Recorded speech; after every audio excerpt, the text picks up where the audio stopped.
எந்த ஒரு முன்னறிவிப்பும் இல்லாமல் ரொம்பவே ரகசியமா நடந்த விஜய் பிரியங்கா அவங்களோட திருமண செய்தி தான் மிகப்பெரிய அளவுல பேசும் பொருளா இருக்கு. விஜய் பிரியங்கா அவங்களோட திருமணம் அவரது இரு வீட்டார்கள் முன்னிலையிலையும் மிக நெருங்கிய நண்பர்கள் முன்னிலையிலையும் இந்த திருமணமானது நடந்து முடிஞ்சிருக்கு. ஆனா பிரியங்கா அவங்களோட மிக நெருங்கிய நண்பரான மாகாப்பா ஆனந்த் அவர்கள் ஏன் இந்த திருமணத்துல கலந்துக்கிறல, ஏன் ஒரு வாழ்த்து கூட தெரிவிக்கல அப்படின்ற விஷயங்கள் தான் எல்லாரோட மனசுலையும் பல்வேறு கேள்விகளை எழுப்பியிருக்கு. அதற்குத்தான் இப்ப ரொம்பவே ஒரு அதிர்ச்சியான செய்தியும் வெளியாகி இருக்கு. பிரியங்கா அவங்களோட முதல் கணவர் பிரவீன் அவர்கள் மாகாப்பா ஆனந்துக்கு நெருங்கிய நண்பரா அப்படி என்று சொல்றதுனால மாகாப்பா அவர்கள் ஆரம்பத்திலிருந்தே பல்வேறு காரணங்களுக்காக இரண்டாவது திருமணம் பண்ணிக்க வேண்டாம் என்று சொன்னதாகவும், பல்வேறு பிரச்சனைகளுக்கு மத்தியில இந்த திருமணம் நடந்திருக்கிறது மட்டும் இல்லாம மாகாப்பா ஆனந்த் அவர் சொன்ன ஒரு வார்த்தை இந்த திருமணத்துக்கு முன்னாடி நடந்த பல அதிர்ச்சியான விஷயங்கள் இப்ப சமூக வலைத்தளத்துல வெளியாகி இருக்கு. பிரியங்கா அவர்களோட திருமணத்துக்கு இப்ப தெரிவிச்சு வராங்க. அதோடு மட்டும் இல்லாம நல்லா தானே இருந்தீங்க, எதுக்கு அப்புறம் முதல் கணவரை விவாகரத்து செஞ்சீங்க அப்படின்னு உங்க பேரை கெடுத்துக்கிற வகையில எதற்காக இந்த இரண்டாவது திருமணம் செஞ்சீங்க அப்படின்னு பல்வேறு கேள்விகளையும் விமர்சனங்களையும் வச்சுக்கிட்டு வராங்க.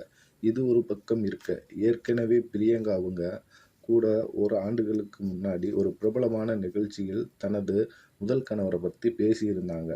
அதுல தனது முதல் கணவர் பிரவீன்குமார் மாதிரி ஒரு நல்ல கணவரை பார்க்கவே முடியாது அப்படின்னும், நான் தொலைக்காட்சியில் இவ்வளவு பிரபலமானதுக்கு முழுக்க முழுக்க காரணம் என் கணவர் பிரவீன்குமார் தான் காரணம் அப்படி என்று சொல்லியிருந்தாங்க. இன்னும் ஒரு படிக்கு மேலே போய், நான் என்னுடைய வேலையை முடிச்சுட்டு வீட்டுக்கு போனால் எனக்கு பயங்கரமாக கால் வலிக்கும். அப்போது என் மாமனார் தான் என் கால் அமுக்கி எனக்கு மருந்து தேய்ச்சி விடுவார் அப்படின்ற மாதிரி, எனக்கு நல்ல கணவரும் ஒரு நல்ல மாமனார் மாமியாரும் என்னை நல்லா பாசமாக பார்த்துக்கிற ஒரு குடும்பம் தான் எனக்கு அமைஞ்சிருக்கு அப்படின்னு தன்னோட கணவர் குடும்பத்தை பற்றி அவரோட வாயாலே ரொம்ப பெருமையாக பேசியிருந்தாங்க.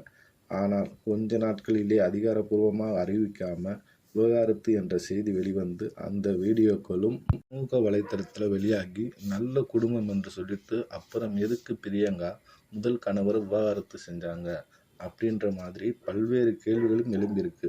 தன்னோட முதல் கணவரை விவாகரத்து செய்கிறதுக்கு முன்னாடியே விஜய் வசி அவர்களோட பழக்கத்தில் இருந்திருக்காரு. அப்போ மாகாப்பா ஆனந்த் வந்து கேட்டப்ப இப்போ வேணாம் என பல்வேறு அறிவுரைகளை கூறியதாகவும் சொல்லப்படுகிறது. ஒரு கட்டத்தில் பிரியங்கா அவர்கள் இரண்டாவது திருமணம் செய்ய போகிறாங்க அப்படின்ற தகவல் தெரிஞ்சு, உன்னுடைய வாழ்க்கையை நீனே கெடுத்துக்க வேணாம், பிரவீன் கூடவே சேர்ந்து வாழு அப்படின்னு பல்வேறு அறிவுரைகளையும் சொல்லியிருக்கிறதா சொல்லப்படுது. இந்த இரண்டாவது திருமணம் வேண்டாம் என்று நீண்ட நாட்களாக பேச்சுவார்த்தை நடத்தி இருப்பதாகவும், ஆனால் பிரியங்கா அவங்க இரண்டாவது திருமணம் செய்கிறதுல ரொம்பவே முனைப்பாக இருந்தாங்கன்னு சொல்லப்படுது.